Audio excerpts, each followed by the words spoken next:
teman-teman semua, selamat pagi. Sama Velin di sini, ala-ala podcast karena kalian suka banget kalau ngedengerin aku voice over ala-ala podcast gitu. Kata kalian, karena kalian tuh seneng bisa dengerin di mobil, lagi masak, lagi cuci baju, lagi ngajarin anak belajar. Kalian lebih seneng kayak ada yang nemenin gitu ya. Jadi baiklah teman-teman, aku bakal bikin yang modelnya seperti begini lagi, yaitu ala-ala podcast. Sebelum mulai, kayaknya aku harus mengklarifikasi sebuah hal gitu ya. Salah satu rumor yang cukup viral di ceritanya Velin. Viralnya cukup di sini ya. Jadi aku tuh pernah mengupload kayaknya 1 bulan yang lalu deh. Mengupload sebuah video vlog yang judulnya adalah tidak ada orang yang memang datang ketika aku berulang tahun. Jadi ketika aku berulang tahun, semua orang di rumah itu lupa. Ama aku gak ingat, paman, bibi, semua adik-adik aku tidak ingat kalau misalnya aku ini sedang berulang tahun. Lalu di video itu ada salah satu komentar yang mendapatkan 4.000 like teman-teman. 4.000 like loh. Itu lebih banyak daripada like di video aku sendiri. Di situ dituliskan begini. Kalau misalnya anak ini itu adalah teman dari adik aku. Jadi memang kebetulan selama musim panas, musim liburan, itu banyak sekali anak-anak yang main ke rumah kami karena ingin bermain dengan adik laki-laki aku. Jadi memang anak-anak ini jujur, aku gak terlalu kenal, aku cuma tahu nama-namanya aja sekilas. Karena banyak yang silih berganti, banyak yang ganti-ganti dan gak ada yang menetap. Tapi memang ada beberapa anak yang selalu datang konsisten setiap hari ke rumah. Nah, lalu orang ini bilang dan mengaku bahwa dia adalah kakak dari anak yang sering main ke rumah ini. Paham ya teman-teman? Jadi adik aku punya teman ini punya kakak laki-laki, kurang lebih seperti itu, laki-laki atau perempuan ya. Lanjut. Dia menuliskan komentar. Jadi si kakak inilah yang menuliskan komentar seperti ini. Dia bilang, oh ya sebelumnya komentar ini sudah dihapus ya teman-teman, supaya tidak menyebarkan unsur-unsur fitnah juga. Tapi kurang lebih seperti ini komentarnya. Adik aku itu sering sekali bermain ke rumahnya Kak Velin dan Ama. Dan adik aku itu cerita kalau setiap hari Kak Velin itu suka dimarah-marahi sama paman dan bibinya. Dan di situ pernah ada kejadian Kak Velin diusir sama pamannya dari rumah. Dan tidak boleh kembali lagi ke rumah karena pamannya ngusir. Di situ juga bilang bahwa keluarga aku itu suka sekali minta uang YouTube ke aku. Itu kenapa teman-teman? Aku itu selalu menabung buat beli motor. Karena memang aku tuh gak cukup uang dari YouTube. Uang dari YouTube kebanyakan diambil sama keluarga. Di situ juga dikait-kaitkan dengan vlog aku di mana kalau misalnya keluarga aku gak ada yang ingat aku ulang tahun. Karena menurut teori dari orang ini adalah kalau misalnya memang keluarga aku gak mencintai aku.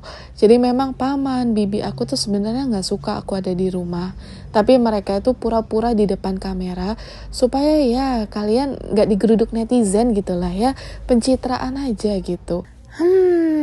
Jadi sebenarnya kata-kata itu tidak selamanya dan tidak 100% salah. Ada yang benar, tapi sulit gitu untuk aku ungkapkan ya teman-teman.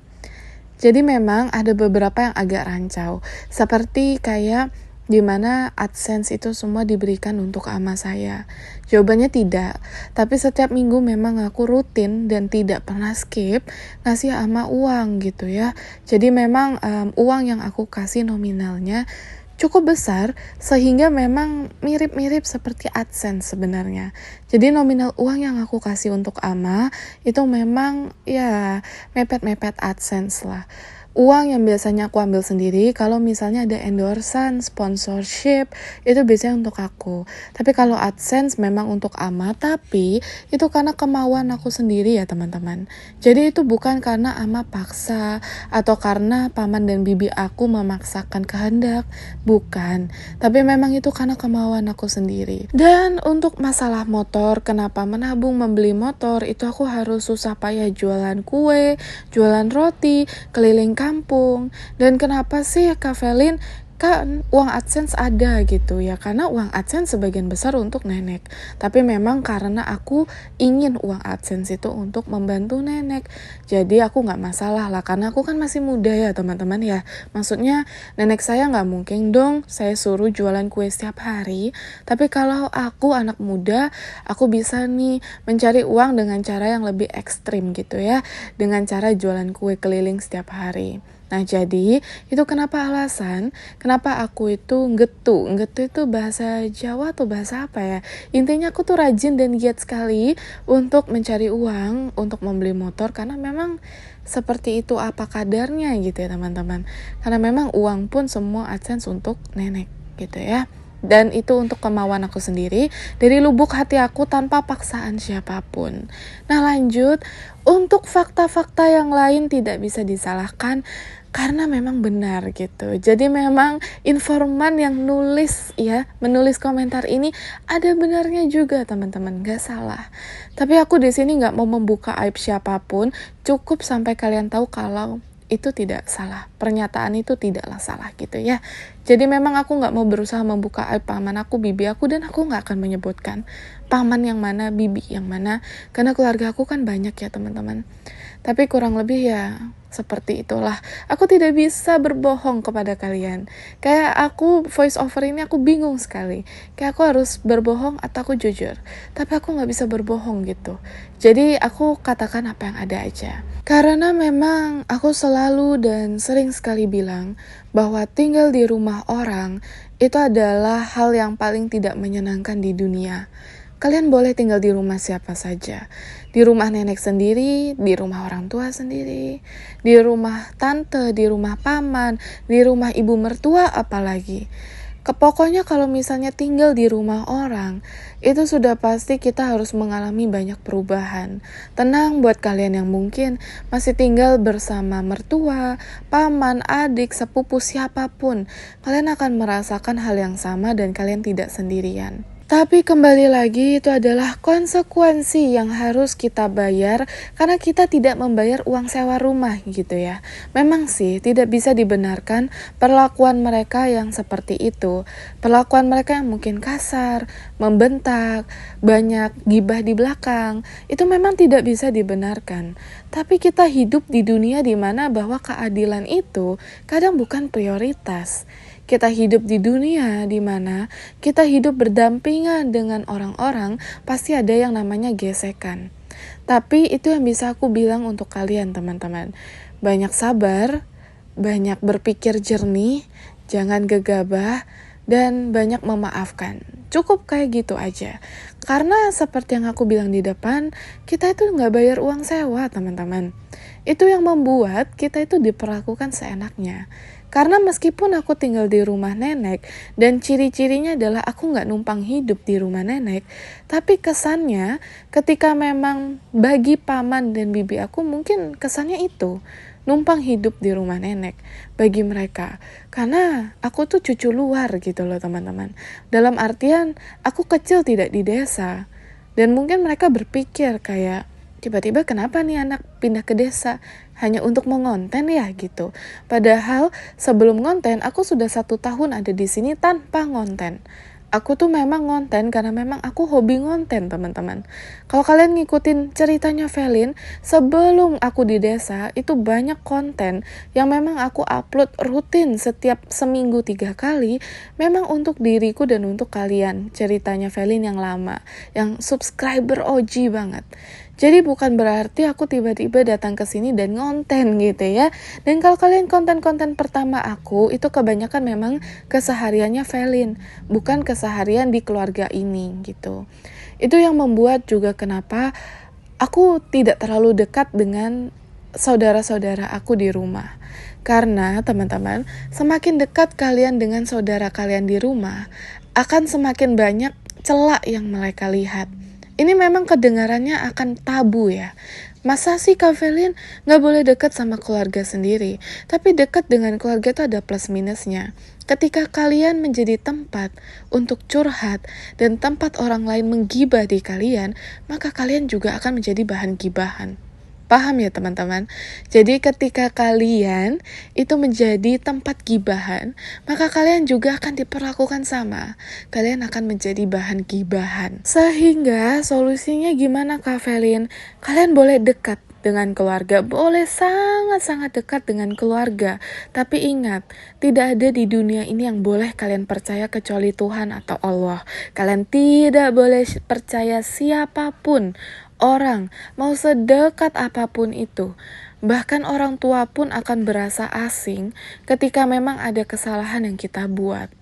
Jadi teman-teman, dan tidak menutup kemungkinan, tidak semua orang tua itu menutup aib keluarga. Tidak semua orang tua menutup aib anaknya. Banyak loh orang tua yang menggibahkan anaknya ke tetangga.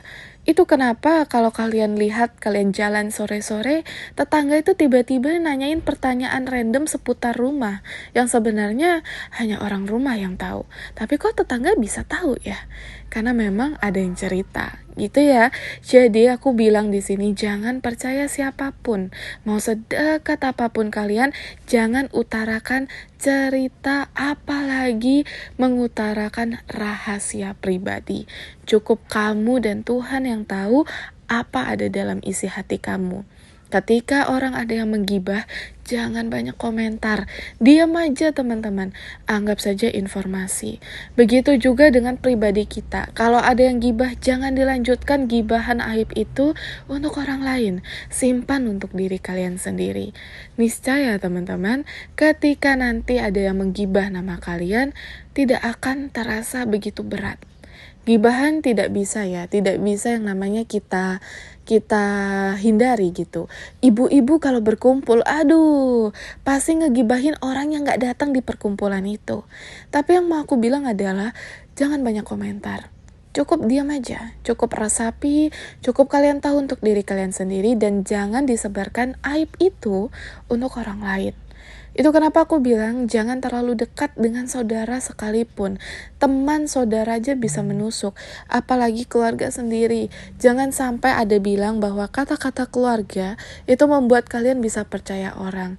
Di mana-mana keluarga pun ada sifat baik dan buruknya. Dan untuk kalian yang mungkin saja ya, sekarang lagi tinggal bersama orang lain selain orang tua, boleh nenek, paman, mertua, dan segala macam.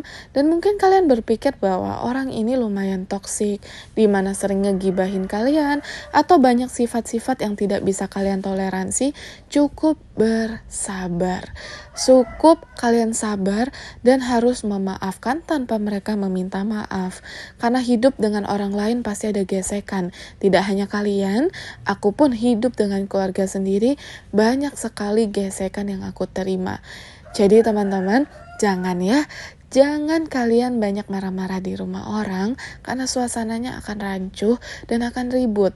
Memang benar, kesabaran itu seluas apa sih, Velin? Kesabaran tidak seluas samudra. Tapi setiap kali ada masalah atau ada ribut-ribut, tenang aja. Orang yang tenang, sabar, dan tabah itu akan dilindungi Tuhan.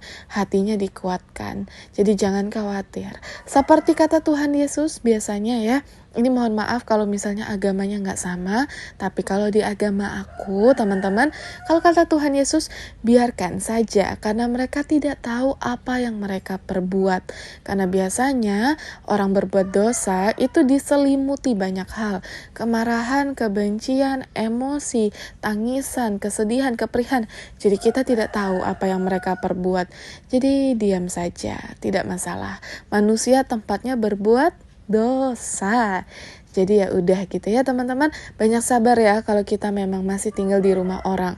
Jadikan itu motivasi untuk kita dan untuk kamu dan aku juga untuk segera punya hunian atau punya rumah sendiri, agar kita lebih bebas untuk melakukan semuanya sendiri sesuka hati. Oh ya teman-teman, hari ini Ama masak darah sapi. Jadi darah sapi itu diambilnya dari hati sapi, teman-teman. Nah, ini tuh hati sapi dan darah sapinya tidak hanya dimasak begini ya, tapi darah ini dimasak dengan kulit sapi. Kulit sapinya khusus, bukan kulit sapi biasa, karena ini kulit sapi sebelum jadi kulit rambak gitu. Jadi kalian tahu kan yang genyol-genyol gitu ya, yang bentuknya kayak squishy squishy yang bentuknya squishy agak seperti kenyal-kenyal kayak warna-warna gelatin gitu ya. Pokoknya itu adalah kulit sapi yang sudah dikeringkan dan biasanya menjadi bahan dasar rambak. Cuma ini versi yang masih genyal-genyal gitu, yang masih empuk-empuk, yang masih translucent, yang warnanya transparan. Nah, dipotong kecil-kecil, dimasak dengan hatinya juga nih.